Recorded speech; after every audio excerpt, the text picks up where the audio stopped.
am so excited for today's conversation on Rebel Radio because we've got a guest who's been here not once, not twice, not 3 times, but 4. James Gardiner, welcome back to the show. I am so excited that you're here. Oh, Cindy Van, it's my pleasure as always. Always fun when we get together. And I'm kind of having a little inner giggle because, as my audience knows, I love the numbers and the numerology. And today we have some really exciting news to share about your book. And as I was feeling into today's energy is all about facing the fear of sharing your expression, of really just allowing yourself to step forward with whatever wisdom it is that you want to share. And at the time of this recording, we are deep in that energy. And your book, what you're going to share, is no light feat. There is some bravery in sharing your story. So I love that that has come forth today. And today is the first time you're going to actually say things about your book that people don't know yet. That's right. I'm excited. So let's dive in. Tell us about the book. Well, Cindy, amazing. It is a journey of transparent self-expression, self-love for sure, and it does take some bravery, and I think that's the ownership that we all go through as we go on this road of self-growth. The book is my story. And it's really, at the end of the day, it is a story about the inner child in each of us and the mythical quest of happiness that I think we all inevitably seek as human beings. I truly feel, and the book I trust will showcase this, that happiness is found at the outstretched hand of our younger selves. That's it. And my book is a journey back to little Jimmy, who is here next to me, have on this podcast. You might not be able to see him, but he's here. But it's a journey. And within that journey, as you know, you were one of the people that read the book. It's chock full of entertaining bits and successes and epic moments and disastrous failures and life lessons. And at the end of the day, it's about a man who wanted to be somebody. It was a man. The book is about a man who considered himself a nobody, a boy who wanted to be somebody. That man then became somebody and realized at the end of the day, life is about just being. And that's the story. Yeah. I love that. And yes, having read the book, it is powerful. There is lots of entertainment. There's some good stories in there, but it's a piece of art to me. I see it as a piece of art. It's not something that, you're used to picking up off the bookshelf. This is not a personal development book. This is not a fiction book. This is a story that really captures your attention because there's so much to it. And the way that you write and the way that you express yourself is super powerful. And I think that's the power behind the book and sharing your story. Well, thank you very much for saying that. And thank you very much for bringing that 3-letter word art to the conversation. Because I truly wrote it as that, the process that I went through, the way that I feel I've combined literary prose and exposition with music and symphonicness and, poetic verse. And it really is, it's an artistic ride, really. It's a full sensory ride, like any great movie should be. And I'm a movie buff, so that's kind of how I went into this. Yeah, it absolutely is. I will never forget the story of when you were young and having asthma and being in the hospital, going from that of always being in the hospital, always feeling sick, to going into rowing as an athlete in college. And I remember just reading the story and I was in tears, but I had goosebumps. It was a full sensory experience because you could feel the accomplishment behind it and the blood, sweat, and tears literally that went into your growth into becoming a rower. Yeah, rowing is James. I mean, that's in my life. Asthma is the cornerstone of everything that I've become. Asthma was a catalyst for rowing, and then rowing, because of rowing, I was able to just achieve and do so many things and just have so many life experiences because of what I learned from the sport and from the people, and the stories of my time, being an oarsman. And it is truly a special part of the book, for sure, Cindy. I know we've talked about Nine Hearts, the Mhm. chapters, the rowing chapters specifically, and I know for you, you were, just crying and cheering, and I totally was.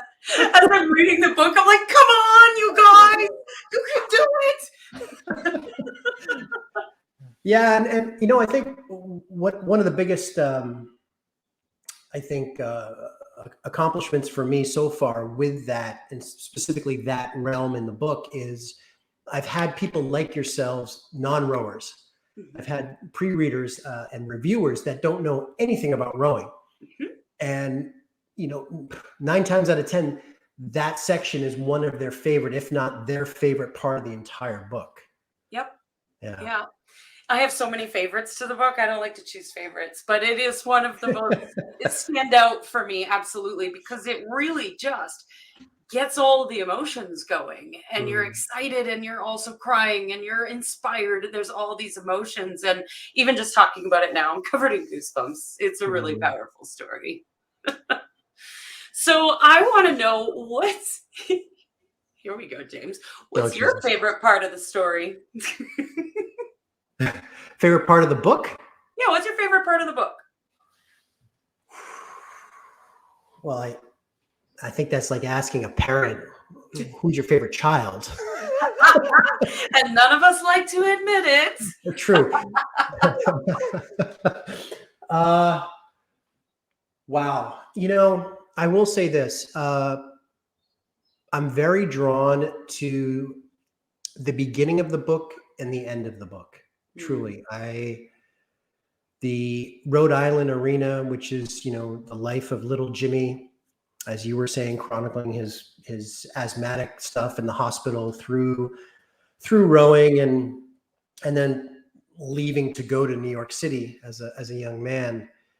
There's a lot of nostalgia there for me, and there's just a lot of innocence that, I really love about the book, about the story, and just reconnecting to that. And I think, one of the reason why I also gravitate towards the end is because, not only from a creative, writer standpoint, but just from the journey.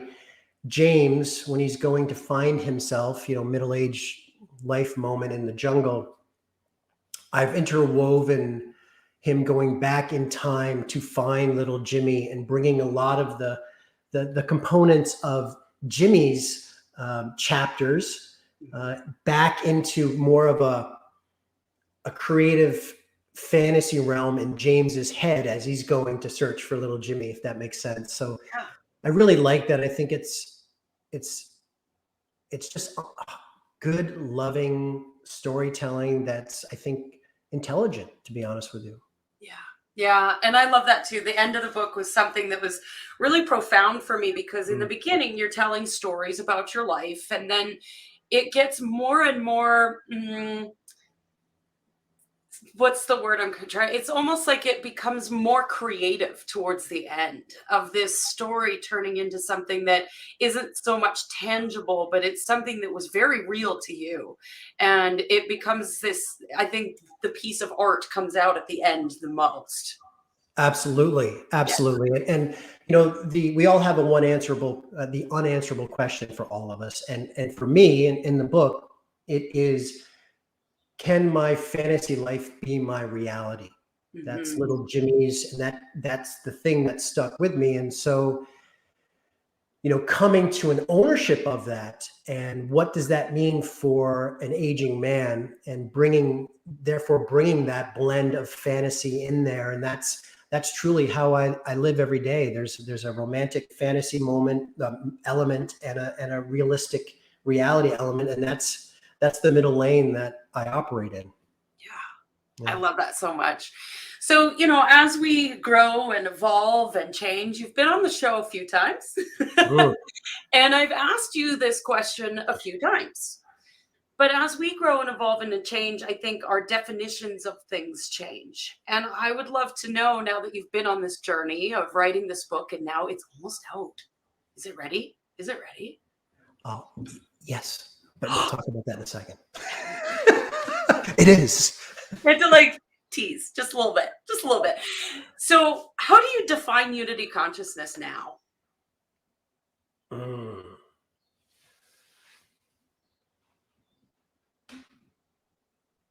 Well, definitely unity consciousness has evolved for me since the 2 years that I've known you. And now for sure for me,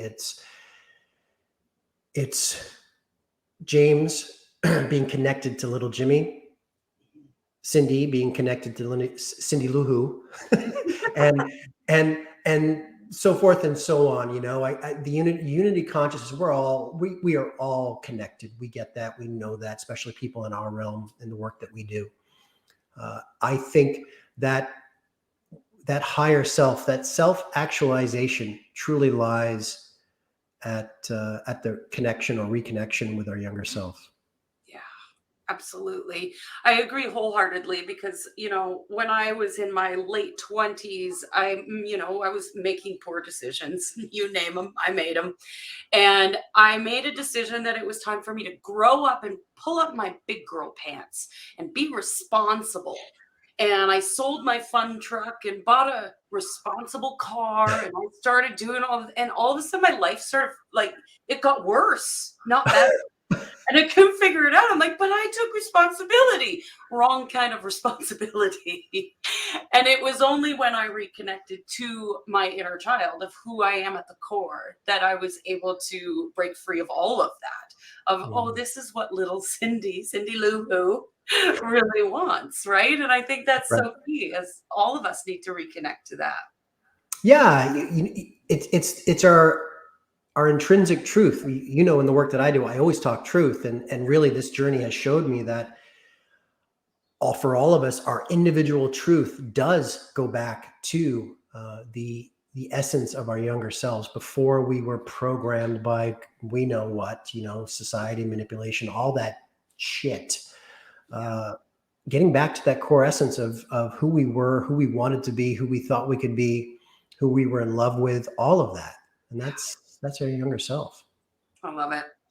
So, as an author, a published author, we're going to get to that soon, I promise. But as a published author and an entrepreneur, a coach, somebody who is in this world, what kind of rituals or habits do you have in place that allows you to stay devoted to unity as well as get shit done and do the things?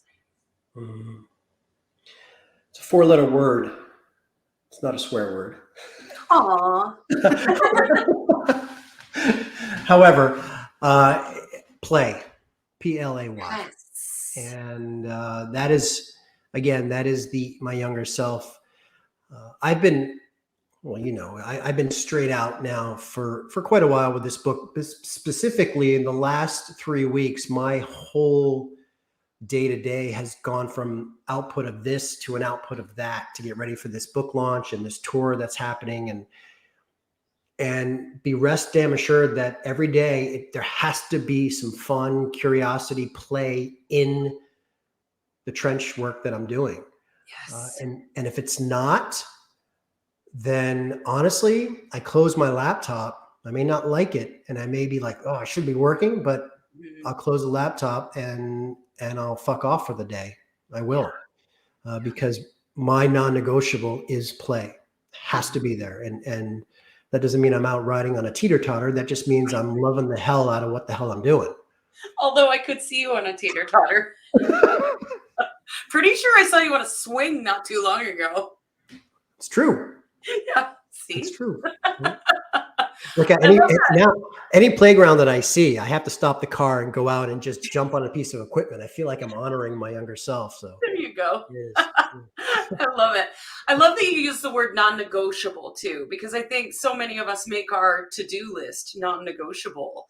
Whereas, how is that living life to its fullest and really honoring the inner child if you're making your task list the non-negotiable versus who you are at the core? You want to play, and play looks different for everybody. That's irrelevant. But yeah, I Right. love that word, non-negotiable. It's Hmm. good. And ignoring all the shoulds and going and doing it anyway. Yeah. I mean, you just have to, and there's, as you know, when you create boundaries, boundaries equal freedom. Yeah. So the more boundaries we have in place, actually, the more freedom we have, the more liberating it is. And I think, the to-do list of 52 million things just keeps getting longer anyways. So when are you going to live your life? Right. Exactly. I know. In my experience as an entrepreneur, I love that. So, I've known you for, oh man, I don't even want to date this now, but I've known you Well, for quite some time. I'll tell you, it's been a shade over. It's been maybe almost 2.5 years, because we met right at the time that I started to write this book. Yes. Because I remember we were connecting, and then we connected while I was in Rhode Island writing for 5 weeks there, and yeah, so it's been maybe we've known each other maybe 15 months, I'd say, something like that. No, sorry, 27 months, 28 months, so 2 years and change. Yeah. 2 years. We'll go with 2 years. I love it. So, in that time, you and I have had many, many discussions about wealth. Ah, yeah. Now that the book is published, and we're getting to that, I promise. Now that you've gone through this journey and experienced what it's like to learn new things, to put yourself out there in a way that you've never put yourself out there before, where you've spent so much of your time alone in the writing process, and now you're stepping more out into the public eye with it. How do you define wealth now? Well, I still think it's an all-encompassing state of being, that is, obviously financial, mental, spiritual, physical. Uh, for me, at the end of at the end of the book journey, so to speak, it's definitely being wealthy is also the ability to honor your creative passion, whatever passion that may be, and doing it in a way that you're willing to stand before the fire, whatever fire that may be, because you've done the work, and you take ownership, complete ownership over your own life. Mm. It's something that I don't think a lot of people truly do, and to be able to do that for me, has been wealthy beyond measure. To take ownership of your life. Mhm. Damn, that's good. Mic drop.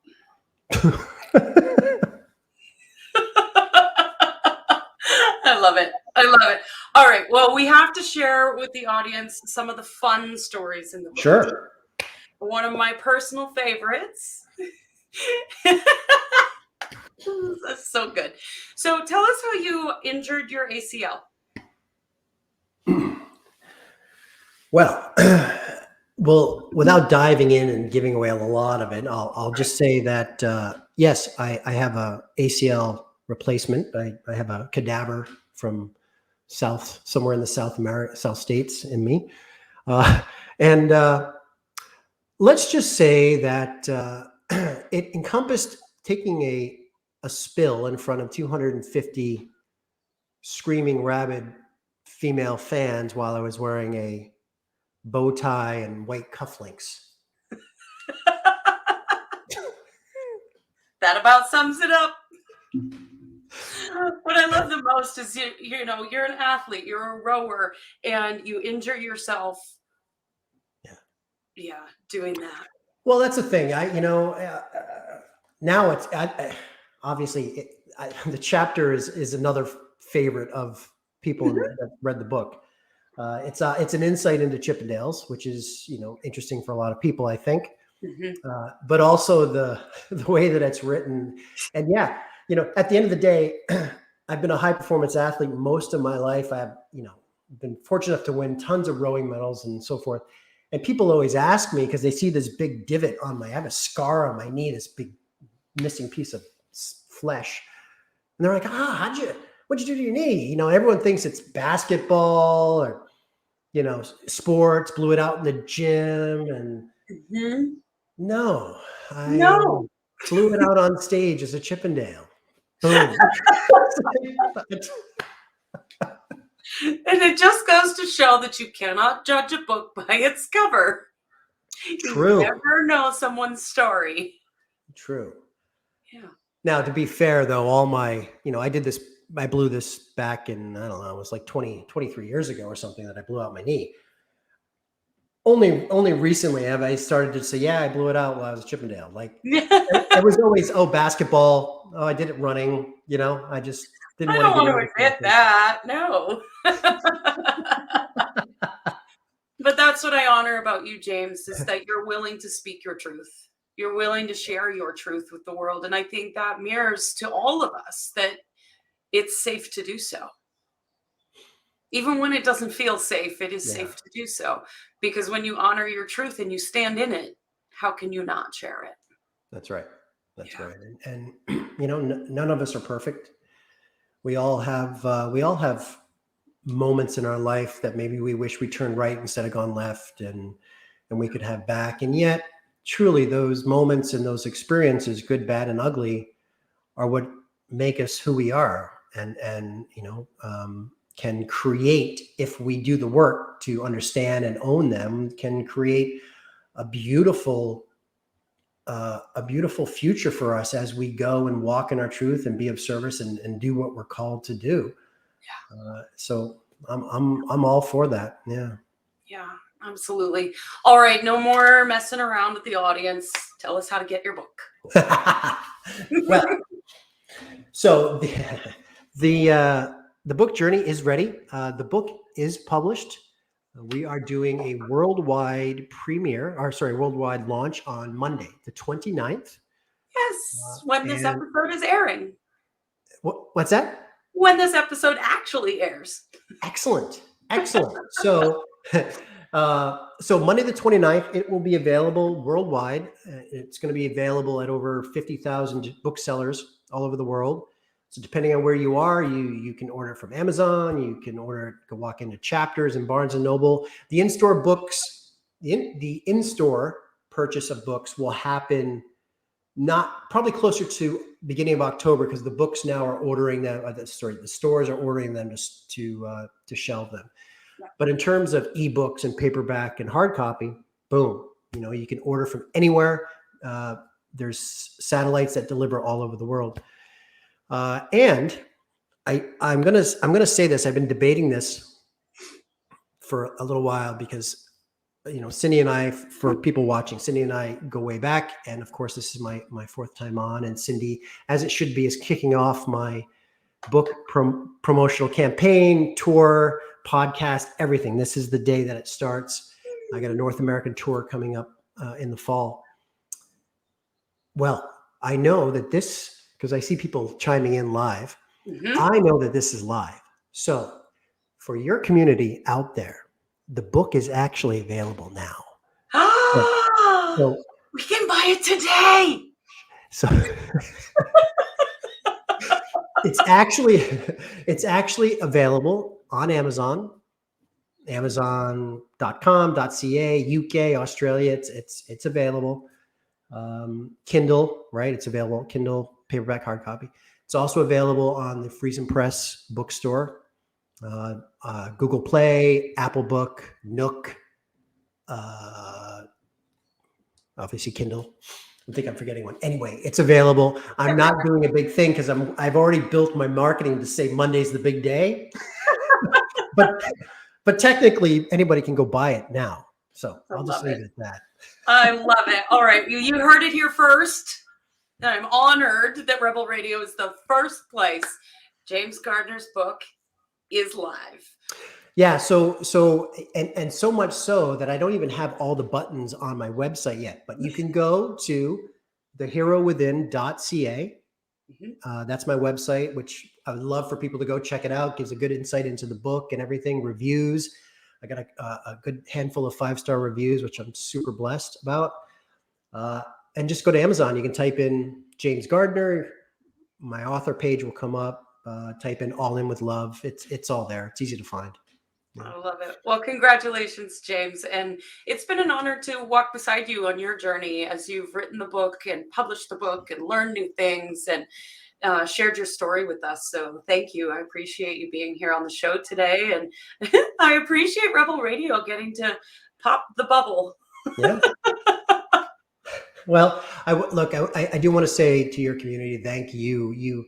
You're one of only a handful of people that have truly walked with me since the beginning of this journey.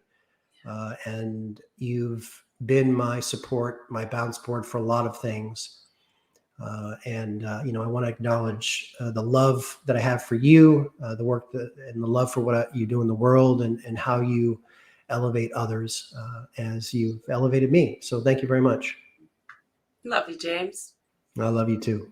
All right. Before we end the show, I always ask one last question. Uh-oh. What do you dream of for the world? A big fucking playground where we're all in our element, swinging away, jumping around, having fun, just living with a curious glance in our eye and the sweet air of what if blowing in. There you go. Boom. Just like that. Thanks, James. Awesome. Thank you.